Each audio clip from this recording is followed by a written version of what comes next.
Do you know who it is? He's at the front door. Just get the police here quick. He's in the house now, please. A man came in with a gun and put it to my mouth.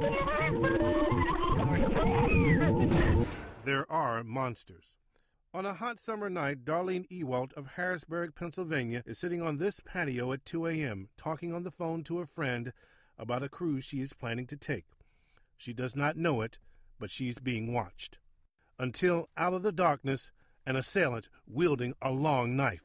She just said, "Oh my God, oh my God, oh my God," and it was quiet.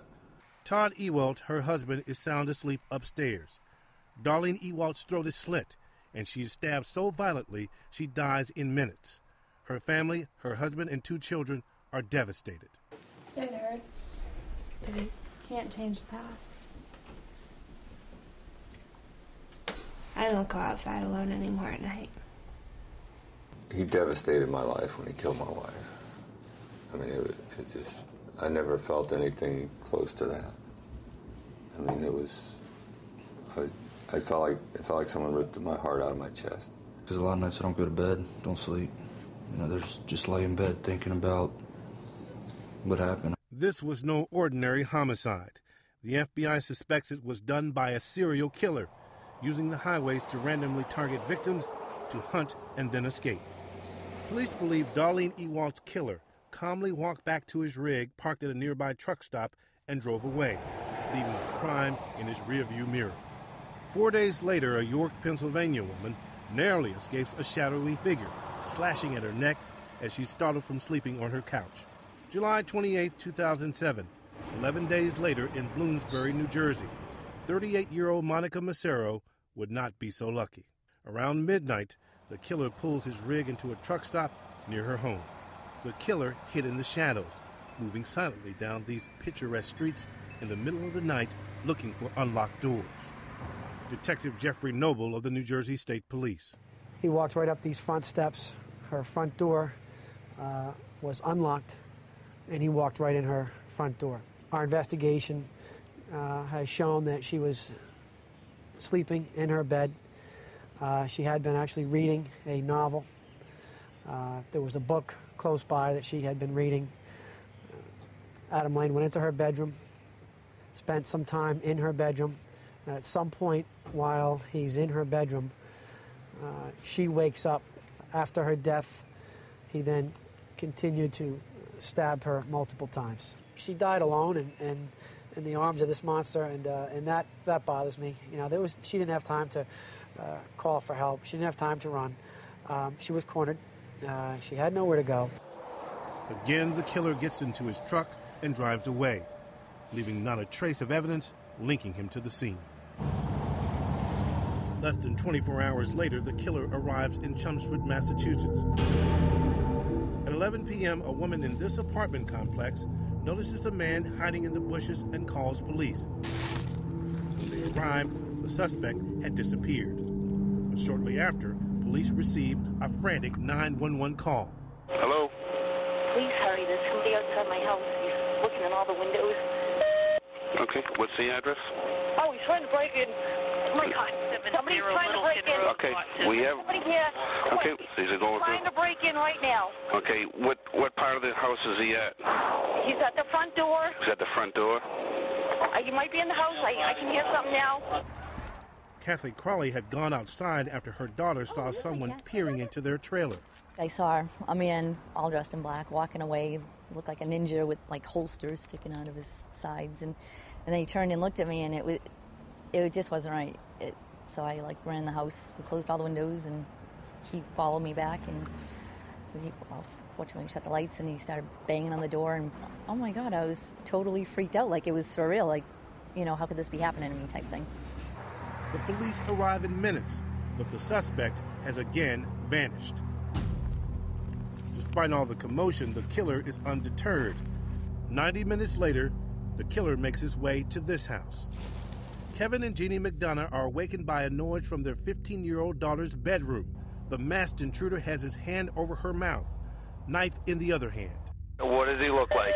I have no idea. He has a mask on. I need you to stay on the line with me. He has a mask on, all black mask. He has a gun and a knife. He's big. He's like a big guy. Where in the house is he? Do you know? He's in my room. He came into my room and held. He put his hand over my mouth. Okay. And then held a knife to my throat. Okay. And told me if I screamed, okay. All right. Chelmsford Detective George Tyros worked the case. She was told not to make any sounds. She began to whimper and cry. Fortunately, her parents were in the next bedroom, the adjacent bedroom, and they heard her whimpers and cries and a few other noises coming from her room. They immediately jumped up and ran to her aid. Why can't he get out? Because my dad's holding him down, and my parents won't leave until you guys come. Okay, they're holding him down right now. They got him held down. We were just fighting for our survival that night. Evidence found at the scene scared even the police. There was a couple of knives, large hunting knives, and there was also a fanny pack belt that had the knife sheaths hanging from it. There was choking wire, a Chinese throwing star, and there was a leather mask with the eyes cut out and the mouth cut out. Just a horrifying leather mask. When police pull off the mask, they find Adam Leroy Lane, a truck driver from North Carolina. He tells them where his truck is. If they were not already shocked, what police found left them even more stunned. They find what appears to be trophies from past victims and a videotape. He had several DVDs. One of them was actually inside of his DVD player, which was entitled Hunting Humans. The killer in the video also hunts his victims with a knife. I don't have a pattern. I take great pains not to have a pattern. Detective Tyros decides to contact the FBI, which has a growing database of 80,000 unsolved, apparently random violent crimes from across the country. The FBI finds similarities with the cases in New Jersey and Pennsylvania and becomes convinced they are linked. They are able to do so thanks to the Highway Serial Killers Initiative, a new effort to identify links between killings and assaults happening along the nation's major highways. Try to look for a missing person case in which that same tattoo is noted. The FBI believes there have been at least 500 such murders over the last 30 years, and the Bureau worries there are many more cases out there.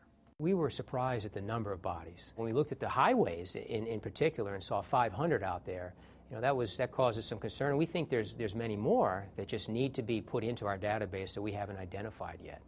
Roughly 200 suspects have been identified, the overwhelming majority truckers. Many of the cases involve truckers picking up young women at rest stops, killing them, and hiding their bodies hundreds of miles away from where they were murdered. The FBI's program allows police with baffling unsolved crimes to link cases that are sometimes half a country away. And it seems to me that sometimes the suspects are using the distance as a smokescreen to cover their trail. When they're dumping a body and being able to be 2 or 3 states away, it gives them, I imagine, a comfort or a feeling of security in the fact that it'll be difficult to identify them. Adam Lane would later confess. He spoke about the New Jersey homicide in a way that Detective Noble says he will never forget. I had the knife, it was on the bed. It's about that long, and she rolled against it and cut right here. There wasn't nothing to do. You couldn't, it was gushing everywhere. You couldn't do nothing with it. During the interview with him, he described those events in detail, with callousness, without any type of remorse. And police suspect that Adam Lane is also the person who murdered Darlene Ewalt, the woman killed on her patio in Pennsylvania. They say her blood is on one of Lane's knives. For Nightline, I'm Pierre Thomas.